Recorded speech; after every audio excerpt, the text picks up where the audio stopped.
ಸರ್ಕಾರ ಎಷ್ಟು ಇದಿರಲ್ಲ ಬಿಡ್ರಿ ಈ ಸರ್ಕಾರ, ಇದು ಆಂತರಿಕ ಕಚ್ಚಾಟ. 2 ಪವರ್ ಸೆಂಟರ್ ಇದ್ದಾಗ ಯಾವಾಗ್ಲೂ ಪ್ರಾಬ್ಲಮ್. ಪೊಲಿಟಿಕಲ್ ಅಲ್ಲಿ ಯಾವಾಗ್ಲೂ 2 ಪವರ್ ಸೆಂಟರ್, ಒಂದು ಡಿ.ಕೆ. ಶಿವಕುಮಾರ್ ಅವರು, ಒಂದು ಸಿದ್ದರಾಮಯ್ಯನವರು. 2 ಪವರ್ ಸೆಂಟರ್ಗಳಿವೆ.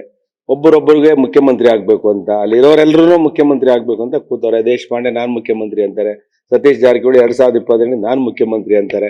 ಈಗ 5 ವರ್ಷ ಸಿದ್ದರಾಮಯ್ಯ ನಾನ್ ಕಂಪ್ಲೀಟ್ ಮಾಡ್ತೀನಿ ಅಂತಾರೆ. ಮತ್ತೆ ಯಾರು ಡಿ.ಕೆ. ಶಿವಕುಮಾರ್ ಕಡ್ಲೆಕಾಯಿ ತಿನ್ಬೇಕಾ ಕೂತ್ಕೊಂಡಲ್ಲಿ? ಜನರಲ್ಲಿ ಕಾಂಗ್ರೆಸ್ ಪಾರ್ಟಿಲಿ ಎಸ್.ಎಂ. ಕೃಷ್ಣ ಅವ್ರನ್ನ ಮುಖ್ಯಮಂತ್ರಿ ಮಾಡಿದ್ರೆ ಡಿ.ಕೆ. ಅವ್ರ ಪಾತ್ರ ಇದೆ. ಸಿದ್ದರಾಮಯ್ಯನವ್ರನ್ನ 2013 ಮುಖ್ಯಮಂತ್ರಿ ಮಾಡೋಕೆ ಡಿ.ಕೆ. ಪಾತ್ರ ಇದೆ. 2023 ಅವರು ಹೋರಾಟ ಮಾಡಿದ್ದು ನೋಡಿದ್ರೆ ಡಿ.ಕೆ. ಶಿವಕುಮಾರ್ ಅವರು ಬಿಜೆಪಿ ವಿರುದ್ಧ, ನಾವು ಕನಸು ಮನಸ್ಸಲ್ಲಿ ಅನ್ಕೊಂಡ್ಲ, ಇರೋರೆಲ್ಲ ಆಪರೇಷನ್ ಮಾಡಿ ದಳದಲ್ಲಿ ಕಾಂಗ್ರೆಸ್ ಅಲ್ಲಿ ಬಿಜೆಪಿ ಇದ್ದವ್ರೆಲ್ಲ ಕರ್ಕೊಂಡು ಹೋಗಿದ್ದವ್ರೆ. ಸಿದ್ದರಾಮಯ್ಯನವ್ರು ಯಾರನ್ನೇನು ಕರ್ಕೊಂಡು ಹೋಗ್ಲಿಲ್ಲ. ಇರೋ ಬರೋರೆಲ್ಲ ಕರ್ಕೊಂಡೋಗಿ 138 ಸೀಟ್ ಬರೋದಕ್ಕೆ ಮೈನ್ ಕಾರಣ ಡಿ.ಕೆ. ಶಿವಕುಮಾರ್, ಕೆಪಿಸಿಸಿ ಅಧ್ಯಕ್ಷರು. ಮತ್ತೆ ಇವರು 2022 ಸತೀಶ್ ಜಾರಕಿಹೊಳಿ ಹೇಳ್ತಾರೆ ನಾನು 2020 ನಾನು ಮುಖ್ಯಮಂತ್ರಿ ಅಭ್ಯರ್ಥಿ ಅಂತ ಹೇಳ್ತಾರೆ.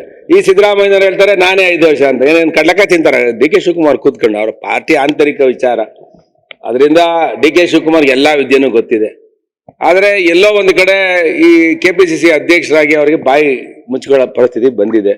ನನ್ಗನ್ಸುತ್ತೆ ಮೂಲ ಕಾಂಗ್ರೆಸ್ನವರು ವಲಸೆ ಕಾಂಗ್ರೆಸ್ಸಿಗರ ನಡುವೆ ಯುದ್ಧ ಪ್ರಾರಂಭ ಆಗಿದೆ. ಈ ಯುದ್ಧ ಎಲ್ಲಿ ನಿಲ್ಲುತ್ತೋ ಗೊತ್ತಿಲ್ಲ. ಕರ್ನಾಟಕ ಅಂತ ದಿವಾಳಿ ಎದ್ದೋಗಿದೆ. ಸಿದ್ದರಾಮಯ್ಯನವ್ರ ಸರ್ಕಾರ ಬಂದರೆ ಈ ಭಾಗ್ಯಗಳು ಕೊಟ್ಟು ದಿವಾಳಿ ಎದ್ದೋಗಿದೆ.